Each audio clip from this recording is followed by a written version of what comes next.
Good evening, one and all. Today, we all are gathered here for the first design talk in the third series of Living Monsoon. For this, we are incredibly honored to have Architect Ar.Ary Indrajanto and Architect Izan Khan with us here for the night. Architect Ar.Ary received his degree in architecture from Brawijaya University, Malang in Indonesia. He worked as a designer for Axis Architects and Planners in Singapore from 1998 to 2006. In 2006, he formed his firm named Amode. Aside from practicing as an architect, he is also a part-time lecturer and writer. In 2013, he was also the member of International Judges Borderless Asia Nation competition held in Bangkok, Thailand. Architect Ar.Ary has published 2 books of his firm's work, Fame, Fortune and Flirt in 2014, Firmitas in 2017. In 2018, he was appointed as the lead curator for Indonesia Pavilion in Venice Architecture Biennale, for which he and his team published a book titled Sunyata, The Poetics of Emptiness. Currently pursuing his other interest in art and public works by advocating pluralism, he is now working on a number of social projects with his Ari Intra and Sahabat Soul Legend. Architect Ar.Ary is also a recipient of Monsoon Architecture Awards 2023 in the Public Place category for his project Gumit Sidul Menul 2. Not limited to this, he is also the winner of Ikatam Artisek Indonesia Jakarta Awards for various categories of hospitality, educational buildings, commercial buildings in the year 2014, 15, 18 and 2021. Today, we are fortunate to have him here as the speaker of first design talk of Living Monsoon. Here I welcome Architect Ar.Ary Intra to join the stage to share his insight, experiences and expertise with us. On behalf of all the IIA Coaching Center members, I extend him the warm welcome to the stage. Thank you for joining us tonight and thank you all.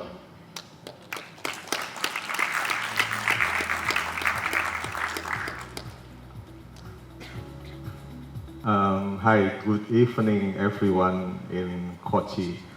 I'm very excited that I think this is my first time travel to India, the country of a dream that I've been dreaming of coming someday, and yesterday it was very wonderful for me to have a sightseeing around Kochi. I think I have to extend even more if I don't have anything else on Monday, but I think it's better if I come back another time, maybe, for another Living Monsoon event. Thank you for inviting me here, everyone from IIA. And tomorrow for the workshop, I'm very happy witnessing how this event and the whole Living Monsoon movement is being orchestrated in such an impressive and efficient way. I'm thinking of maybe bringing Living Monsoon to Indonesia. I'm just offering it to Xavier this morning, why don't you franchise that? So we have like Indonesian Living Monsoon chapter. Why not? Let me introduce myself. My name is Ar.Ary Indra. Ar.Ary Indrajanto is my full name, but normally people know me as Ar.Ary Indra. I've been practicing in Indonesia since I graduated in 1995, and then with an office in Jakarta, and now I'm having a small studio in Salatiga with 5 people working with me for numerous of a social project. And I think I feel very blessed to live with such a profession that has never been just a job. It is part of a life, and as a life it is, I think, our choice to make it stagnant or full of surprises. So which I choose to have the latter. My professional life is still on progress, full of surprises. So that's the title of my story today, On Progress. Do you have to direct it to there? I think this progression find a new trigger when in 2019, just right before the pandemic, I decided to relocate from where I lived before in Jakarta, a town with 10 million people at night and in the day and 6 million people at night, to a small town called Salatiga. It's located in central Java with only 200,000 people live in it. It really affects my professional life, So in short, I'm right now in a new adventure to seek alternative from what I have been pursuing before. And this happened in my early 50 actually, where I realized there is too many spectrum in architecture that we possibly enjoy and worth to conquer. Um, all this perhaps started in early or late 2018 when someone sending me a direct message in my Instagram. As maybe some of you know, my social media life is quite active. Some of the most interesting part in my life profession can be traced back to my activity in social media. So this guy sending me a message and told me that his neighbor has been complaining due to the smell that often come from the house. Curious, I purposely came all the way from Jakarta to their house in that rainy season, I think late 2018, only to realize that they are living in a very dense neighborhood and the family is still keeping their habit of living with their cattle, chicken, goat, duck. So as what many Indonesian in dense population way building their compound, the house is really grows organically without demarcation between many activities. No proper zone. You know, their kitchen is just sit next to their chicken cage. No proper drainage, and I didn't see any cross ventilation. The roof was low and natural light was almost non-existent, except from few holes on the roof due to its dilapidated condition. Frankly, at that point, I don't know what to do. I mean, I feel like just ask them to clean up the house and move somewhere else, but I think that is not the main problem. I realized that something really basic has to be done to amend this kind of a poor living condition. The son, the guy who contacted me, is studying building construction, and I was with him in a discussion, trying to find solution without me need to be there regularly to supervise the process. Financial resource definitely is limited, so I need to be very careful of proposing anything to carry on. So the only potential I saw was there is a empty plot of land just in front of the house where wind keep gushing, and suddenly I'm thinking of a turbine that can regulate the ventilation inside, just to ease a little bit so it will get rid of all the smell from the animal, etc. So I drew up a few simple sketches of the turbine and asked him whether he can help me realize this idea by positioning them in a certain area where it is most needed. So, and also design a chimney, a few of them. Ask him to position it as high as possible just to catch the wind. And by doing that, I hope that we can create a cross ventilation. And surprisingly, I don't know, the sketches is just very, very spontaneous in a piece of plank on the side. And then a month later, he was sending me this video of how he created mock-up to see if the turbines really can suck up the air up and ease the tension inside the house. And after seeing this video, I realized that he's really dead serious about fixing the problem with the smell. So I started drawing a few sketch plan, dividing house into different zones. And I guess this is very exciting me because this is, I think it's a simple project. It's a very organic project. But I'm really happy to be involved in such an effort to make someone living, getting better. So a few times during the pandemic, I paid a visit. The progress was slow, and while construction was in progress, the family is living in it. But as you can see, this guy is really serious of following all the drawing that I just make spontaneously on site. This is, I think, the reality of housing need in Indonesia, that 90% do not have a luxury of improving their living quarter by moving out and then in order to make do for the improvement.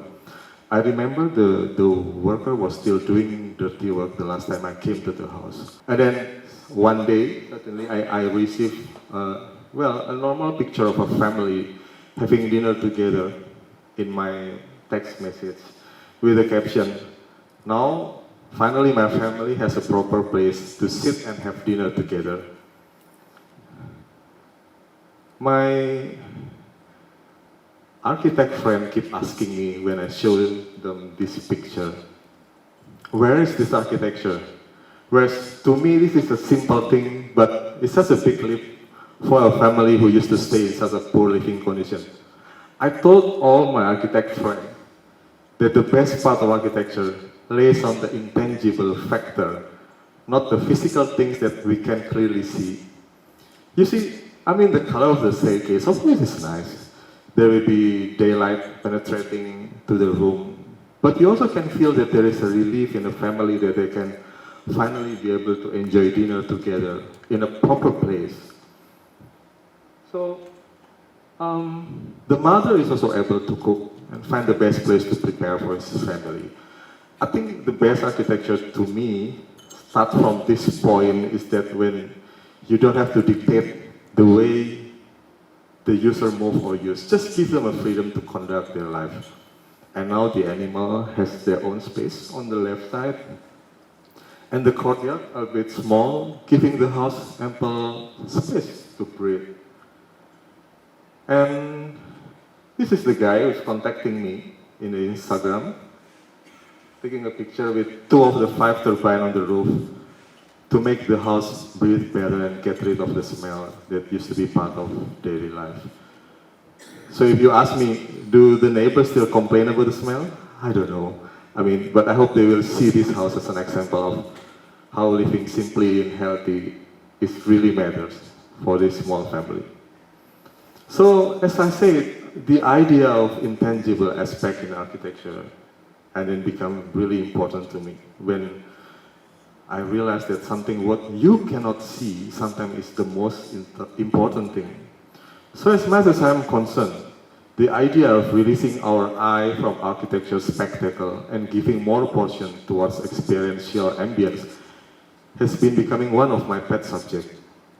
Spatially nurtured and materialized during my tenure as a curator for Indonesian Pavilion in 2018 Venice Architecture Biennale, whereby me and my team explore the idea of empty space that we found a lot in Indonesian architecture, and I'm sure your architecture as well. There is a lot of empty space with no concrete form and appearance. We tried to free architecture from form and giving challenges to other senses that has been reduced for so long. We forgot that we can use our other senses to enjoy the space, to experience the space. So this idea was realized using 250-meter Tyvek paper joined by 3,600 hand stitches just in order to keep this installation afloat, but rigid enough to stay for the 6-month period of the installation. This empty space that people could experience by walking into the ramp and suddenly being inside it is actually the abstraction of the question, what if architecture has no form and shape? The only thing you can employ is your other senses than the eye, your hearing, your nose with the smell. So working with the artists, we try to capture the daily sound and smell to be experienced within the installation.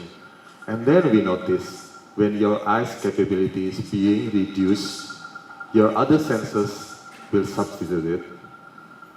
This emptiness, just like the number of 0, has its own value of giving architecture meaning, away from its merely visual spectacle.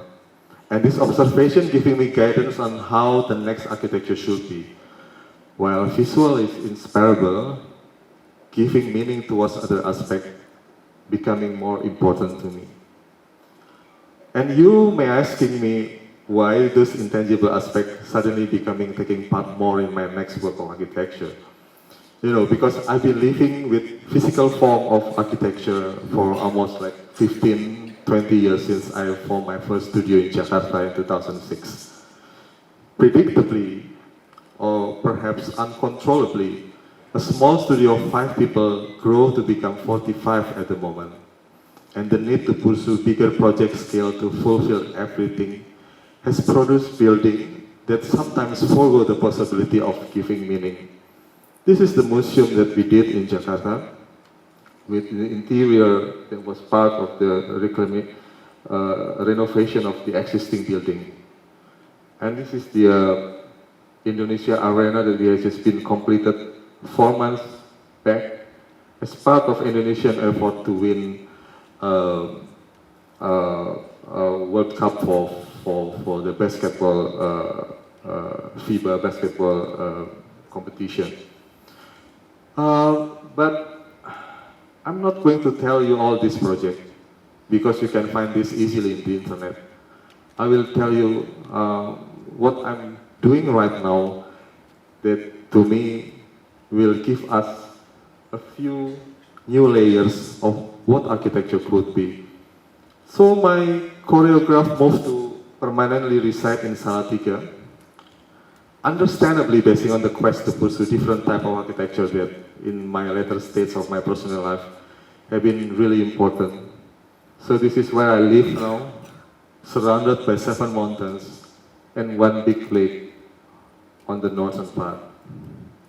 Naturally, when you move to a new place, you need to build a house. So I choose to renovate what has been on site for decades rather than creating something from scratch.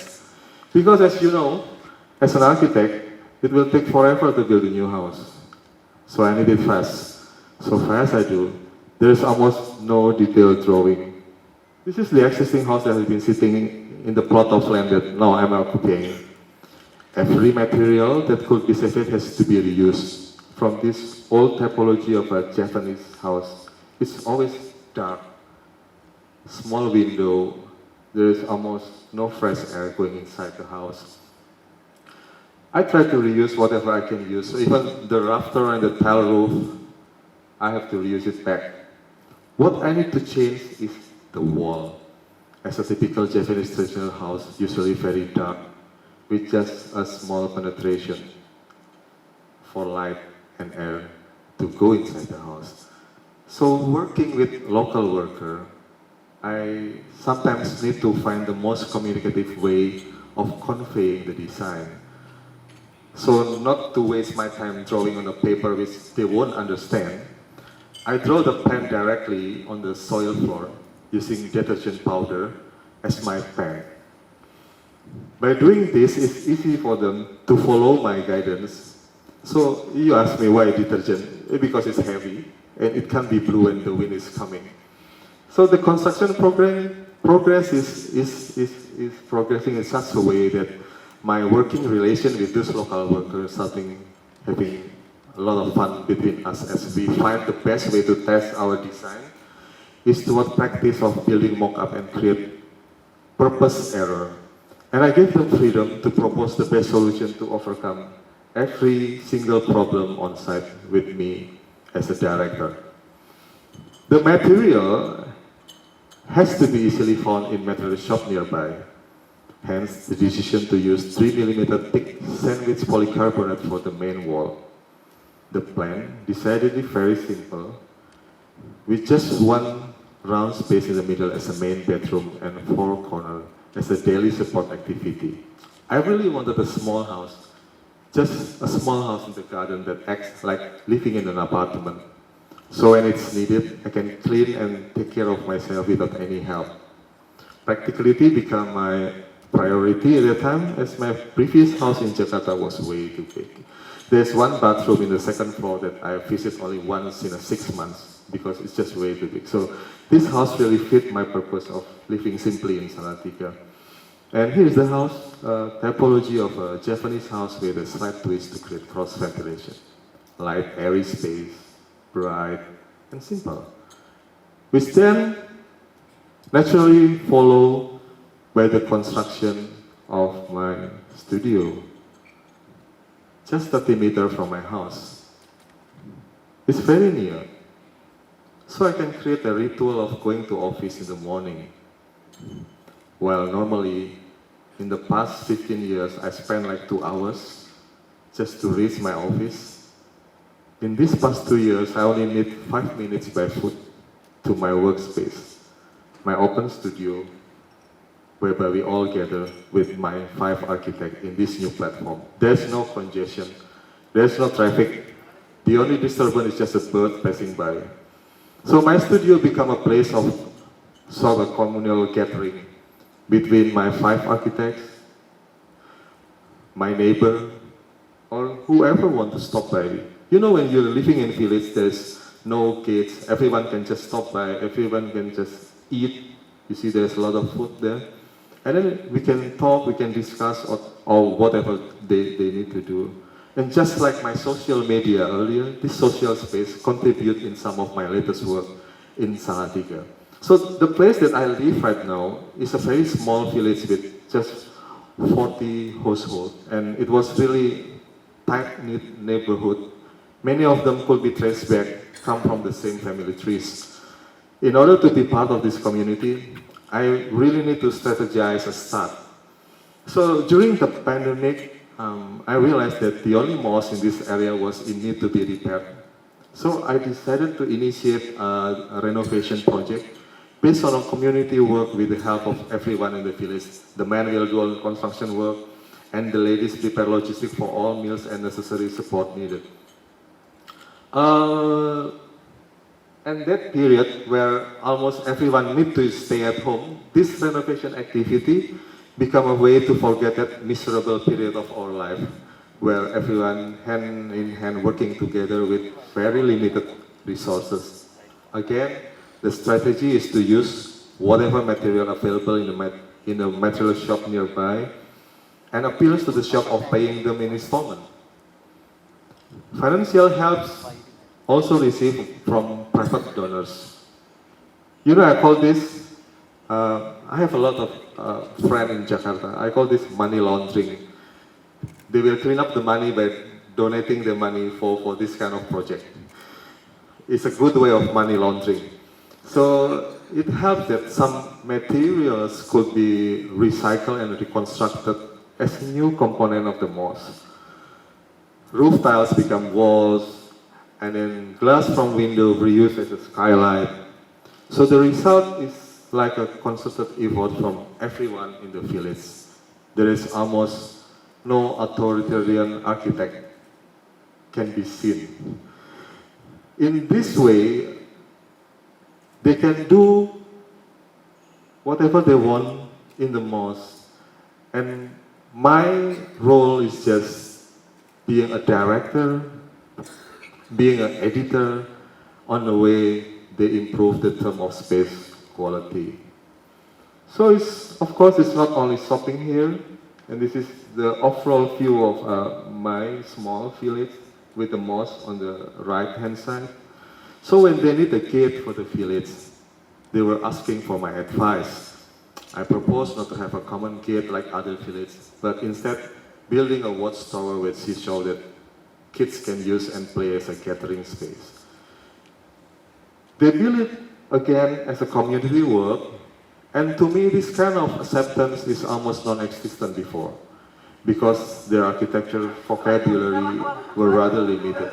So I'm very happy that they accept my presence by way of asking my advice for anything to do with construction around this area. And of course, using whatever resources available in my area. Then again, the news of there's this lonely architect living in the village come across to the neighboring village. So they're also asking my help when they think I can do something with their existing mosque that oriented rather inaccurately to the Qibla. This is due to the plot position in the middle of rather congested house. Well, many of these religious facility was built in a limited space dictated by road and other house orientation.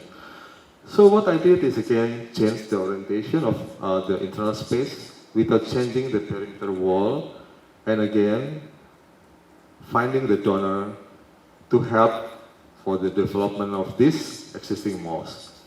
The result is a square room with diagonal direction, allowing people to pray towards the correct direction. This option of renovating existing building to keep ambience or substance or memory has obviously supported my idea in searching of architecture with a wider spectrum of acceptance rather than just visual matter. So part of this quest is the spirit of fixing things that we don't like or things that we don't feel appropriate without dismantling it completely. A certain form of building has part that perhaps worth to keep. And that is something that I want to develop and act on by taking few renovation projects. So, like this house, this is belong to a good friend of mine which he and his wife received as their wedding gift from his parents-in-law. Well, some people born very lucky. We have to earn a lot to build our house. He has it as a wedding gift. And yet he doesn't like it. Because the style, the room, the organization inside, he feels that this is the kind of house he and his family cannot believe inside it. So my idea is to keep all the best part of the house, which was built using the best quality materials. And to fit in his requirement, I managed to persuade to keep all the structure and recycle back all his door, window, timber to repurpose for something else. So we're repurposing the wood as part of the circular, vertical circulation finishes and keep the structure intact, build the room around it while keeping the main sitting area open to the courtyard and then open to the sky in order to keep the cross ventilation going across. The result is as modern as it can get, without completely erasing the memory that perhaps his parent-in-law has on it while building it for their only daughter. Perhaps the visual appearance of the house is completely changed, but by using old material, I do hope that this experiential quality could be achieved in a way that is beneficial to the young family who are living in it and the parents who come often to visit them. So the quest of using architecture to fix things doesn't feel right continues when I was working with village leader. Along the way, I somehow realized that my role is more towards giving people direction. So I'm not so much in detail and authoritarian way as before during my previous practice. So I really enjoy seeing things happening in front of my eyes with all available resource and technology. This is my village leader, a very young chap of 35 years old. He has a lot of ideas. So one afternoon in 2019, he came to my house and asking my help to do something with a plot of land that the village owns on top of the hill. This project is seeking alternative of a common practice cutting downhill as it deemed has no economic value. We, the village leader and I, try to promote preservation of hills by erecting buildings with minimal footprints.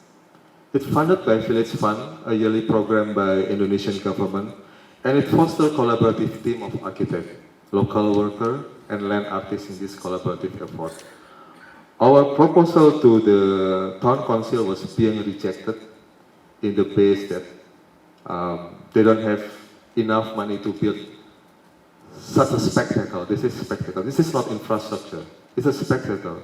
They already spent a lot to fight the pandemic. So the use of concrete, recycled steel and thick branches are intended to simplify construction process, minimize wastage, and create various job openings at the end of this pandemic period. It will set example of valuing nature by keeping healthy trees and retain existing level. It really embraces its setting by letting bird colony to nest within roof cavities and modified roof step design to cleverly frame the nearby view.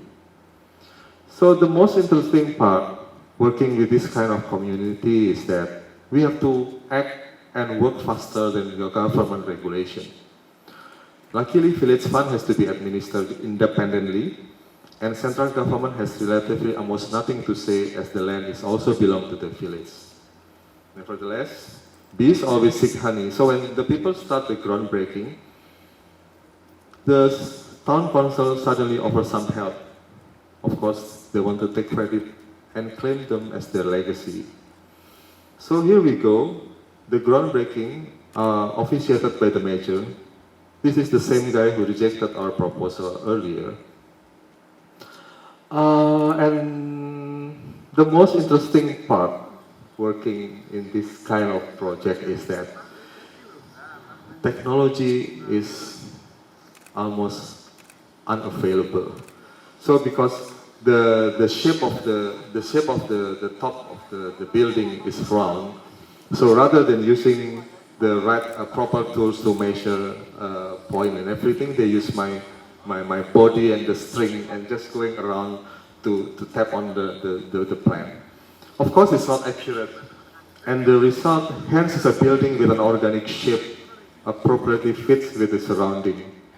So it also probably fits with my body. It's not accurate around this, but it really fits with the trees and everything around it. So this picture was taken during the construction to show that there are staircases leading to the top. All in all, it's about 145 steps. The staircase also become another story for the village people, as they believe that the better deed you do before you come to this place, the less number of threads you have to climb. And this is very interesting to me, as along the way, this will revive the culture and stimulate activities of community. Also generate new narrative about living with nature. So they managed to establish a comprehensive planning by setting up a striking twigs constructed canopy that act as a shaded roof for the main arena on top of the hills. The use of the thick branches as a main roof illustrates its objective to use back natural ways in new aesthetic setting. Because in my place, this kind of twigs, even though it has no value, you just have to throw it away. But in this project, we try and collaborated with the artists to do something and reuse it back, recycling it as a roof of this a compound. So it creates awareness among the people about endless possibility of what architecture could be done in a rural background. It will attract people back to enjoy life within scenery. And I think the project itself then providing outposts for village activity. It's not only providing for activities, but also opening new potential for them to nurture relevant knowledge for locals by operating it as a rental event space for public. And I guess the village really need a uniting symbol to embody existence of local culture. So they have also to fight the present economic challenges, and for the post-pandemic future, this place is really served for their diverse population. So anticipating people interest to hold various open air concept, it fosters simple mind skill for locals. Its completion is really followed by the increased digital marketing workshop among them, and event management training as well, to retain the capability of operating it as a proper rental space.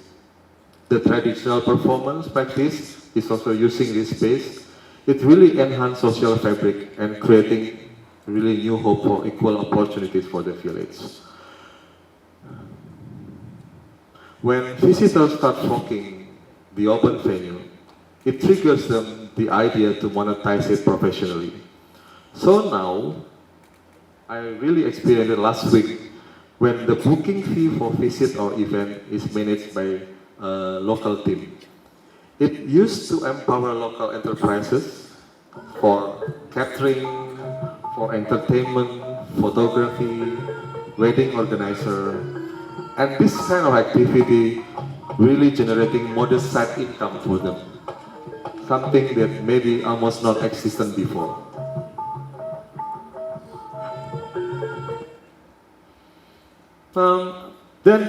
is the last story about my Salatiga journey. Before my permanent move to Salatiga, 5 years ago, I found a small piece of land downtown.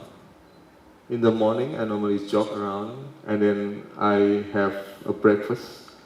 There is a small stall just next to this plot of land.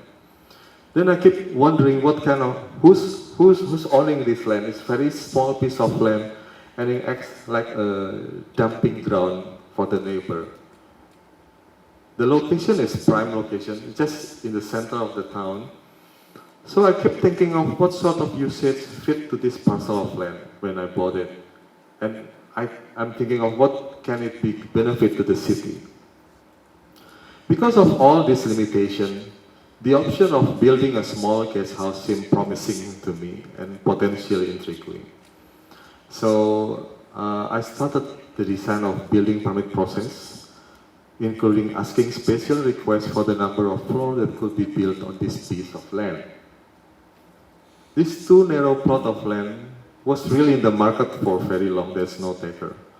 Because the width is only 3 meters, the length is only 12 meters. They use it for dumping ground. There is no support for residential or commercial purpose. So I was appealing for a waiver to build more floor to compensate the lack of building coefficient. And it was granted with strict guideline. The land itself was positioned between a 3-meter wide alley. The alley is slightly wider than the land, and the neighbor garden. And the design started with a deliberate choice to preserve a stretch of an old wall on the left side, dated back from early 20th century as part of its narrative. This really proved to be very tricky during construction because piling works was not allowed due to the wall condition and the fear of damaging adjacent road and walls. Conventional deep well foundation was then applied just to avoid twisting force on this thin building. A meticulous detail intertwined between existing walls, deep substructures, and reclaiming its original boundary line by bending the building outward on the second floor. So if you see the structure drawing was straight. And then when I asked my structure engineer that my boundary line was actually 20 centimeters outside of the wall, then he started the effort of bending it outward just for me to reclaim the right position of the boundary line. As every centimeter considered worthy, the layout of 2-room position at every end of building length was an obvious choice, while steel staircase and grading slope were designed to comfortably and transparently connect the split level floor just to let air stream flowing to each floor. The guest house, therefore, is part of my effort to introduce a contemporary hospitality in Salatiga. As I mentioned before, we were surrounded by 7 mountains and lake. Tourists come in especially during the weekend, but there are no hotels with interesting concept. So with only 7 rooms of a different theme, the hotel is becoming a new beacon, with a rooftop lounge becomes a hotspot for them to enjoy natural attraction amidst predominantly low-rise building.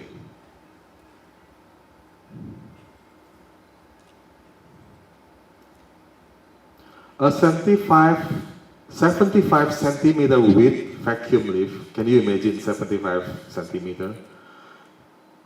It's only fit for 1 person. With the acrylic wall is inserted within the only leftover space between the rear side rooms and staircase, providing usability for disabled as well as a means to transport luggage. The architecture was decidedly very functional, with masonry and service room on top, articulated with cantilever steel grading as building expression. As a micro hotel with a room size of only 2.8 by 3 meters, each room has the ability to provide intimate shell of primitive sleeping nests, while still addressing modern living with its compact yet fully equipped amenities in its interior. The addition of various original artwork in each room introduced even more personal touch and act as a starting point of each different theme for the rooms.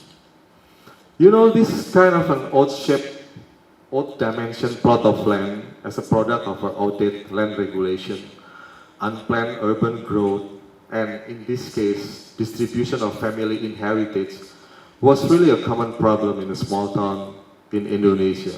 We have many cases like this in many small towns in Indonesia.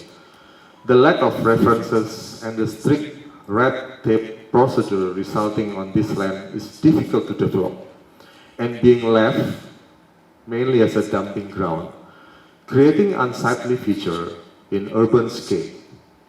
So by doing this project, we want really to set example of how to turn this limitation into potential by involving certain amount of consideration, presenting design approach to building regulator, the committee, just to maneuver within building regulation in order to produce economically and socially beneficial building. Architecture in Salatiga as a locomotive of progress is such an alien idea. So, Pitu rooms, as what I call this guest house, try to set an alternative for a small town development, which output could be valuable for both landowner and the improvement of town in general. Our strength is not in the design. Everyone can do this design. Our strength lies in the regular program that invite guests to be involved in its initiative to involve the member of community to further explore the prospect and the future of Salatiga. Creative workshop, walking tour, cross-country run exploring the hidden trail that close to its nature are some of its regular agenda that prove to be hits and benefiting people around town economically. I think this approach could be applied in similar project in a small town across Asia.